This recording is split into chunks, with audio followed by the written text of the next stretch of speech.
Skeleton Crew's 6th episode, Zero Friends Again, was on the shorter side, but was still a wonderful time. It was almost entirely focused on the kids, their relationships, and their growth. It was full of heartwarming moments that made me well up, and it finally gave us some solid time with KB, which is something I've been wanting since the very first episode. I'm psyched to talk about this one, and thank you all for your patience. I'm covering this one later than normal because we hosted a New Year's party and didn't get to watch the episode until January 1st. So Happy New Year, everyone! First, I want to talk about Jod's 2 scenes so I can focus on the kid plotline in full. He makes his way out of Rened's vault covered in gold and jewelry, which gave me a good laugh, but he runs straight into the pirates, who take his lightsaber and disable SM-33 when he tries to attack, and he's also fully covered in jewelry. I loved that. They capture Jod and the droid and retreat when X-Wings show up, which lets the kids realize they're the good guys and not Kim's supposed goons. Back at their base, Captain Brutus sentences Jod to walk the plank, get shot out of the airlock, but Jod gives a fancy-sounding speech about At-Atin being the solution to all their problems, a way to have an endless supply of wealth, allowing them to buy the lives they want. The pirates allow him to live a little longer to see if what he says is true.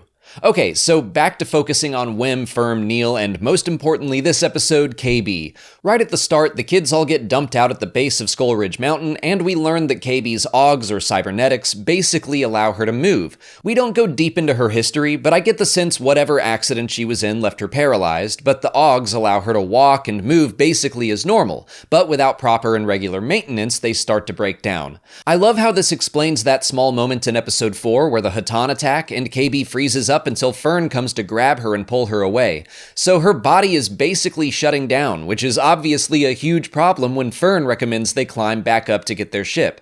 They all get into a big fight and split the party into new pairs, which I think is great. Not that Skeleton Crew is a sitcom, but one of my favorite things about shows like that are finding fun new character combinations. We haven't seen Fern and Neil or Wim and KB interact all that much. All the kids need to get pushed outside of their comfort zones and their comfort friends to grow and become one larger friend group, which is exactly what this episode accomplishes.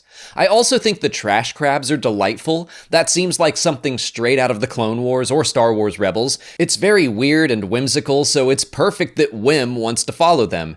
If he's read a bunch of stories about the Jedi, he has probably seen adventures where Jedi trusted the natural world to provide a solution to a problem. We see it all the time in Star Wars. On their journey, KB's Augs fail again, and she has to walk Wim through fixing it. This was my favorite scene of the episode. We get all the KB lore I've been wanting, and it is so emotional. I love the nuance of how Fern treats her. She doesn't want to treat KB any differently. I think on the surface that's good intuition. KB is still her best friend, with or without the Augs. I'm glad Fern knows they don't change who KB is, but she does need to recognize that they have changed what she can do sometimes. And KB is afraid to tell her that more directly because we've seen how Fern is. She likes to do scary things, and if there's something KB can't do, what if Fern just leaves her behind? What if she has zero friends again?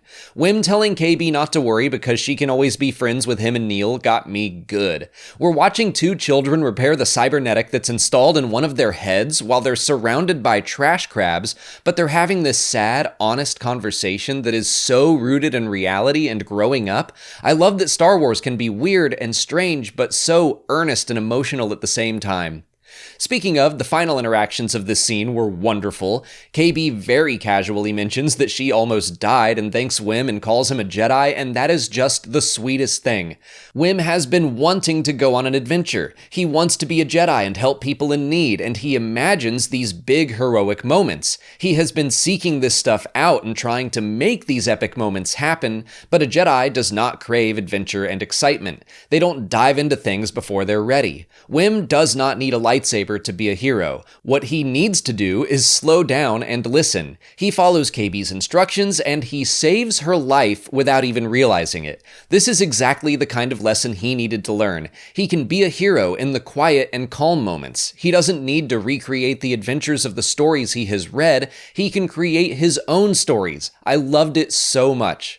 Meanwhile, Neil struggles to climb the ladder with Fern, who is older and taller, and KB is right. She expects everyone to have her capabilities. If something is easy for her, shouldn't it be easy for everyone?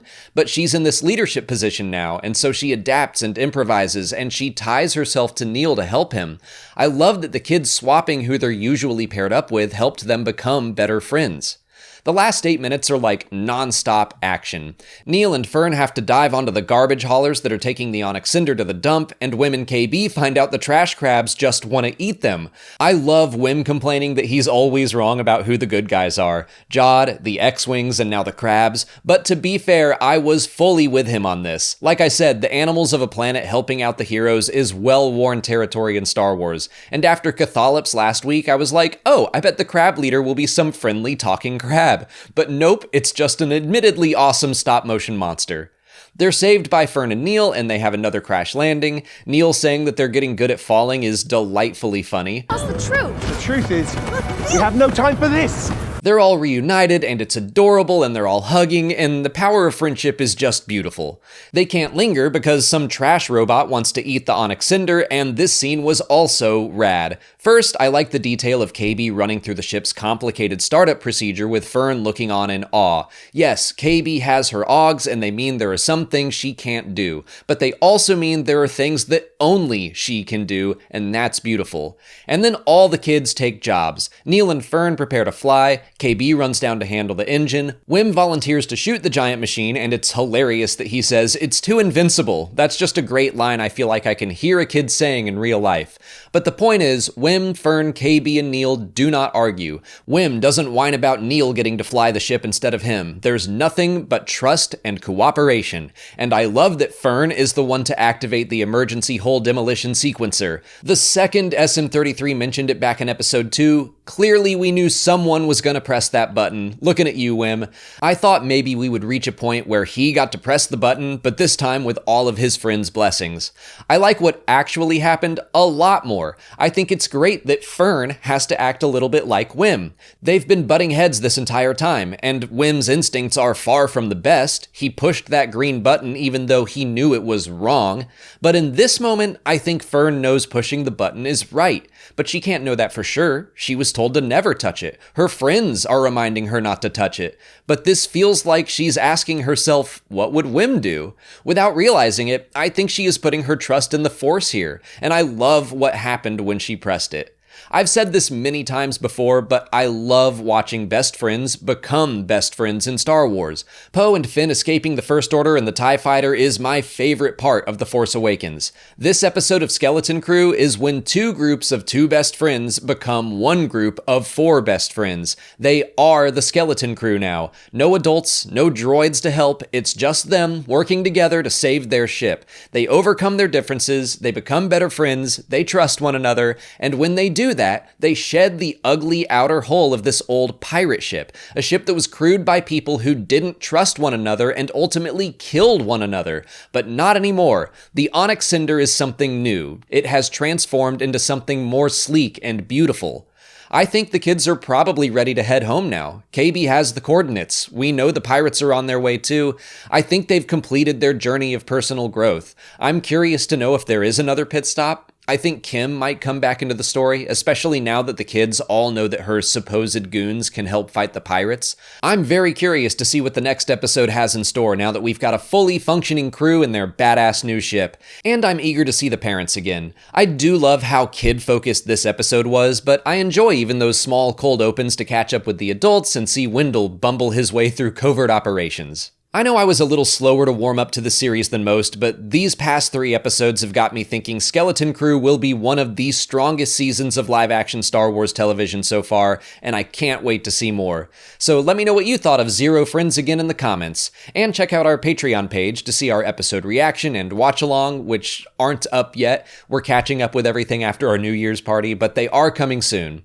If you haven't already, please like this video, subscribe to the channel, and follow us on our socials. As always, thanks for watching, and Happy New Year!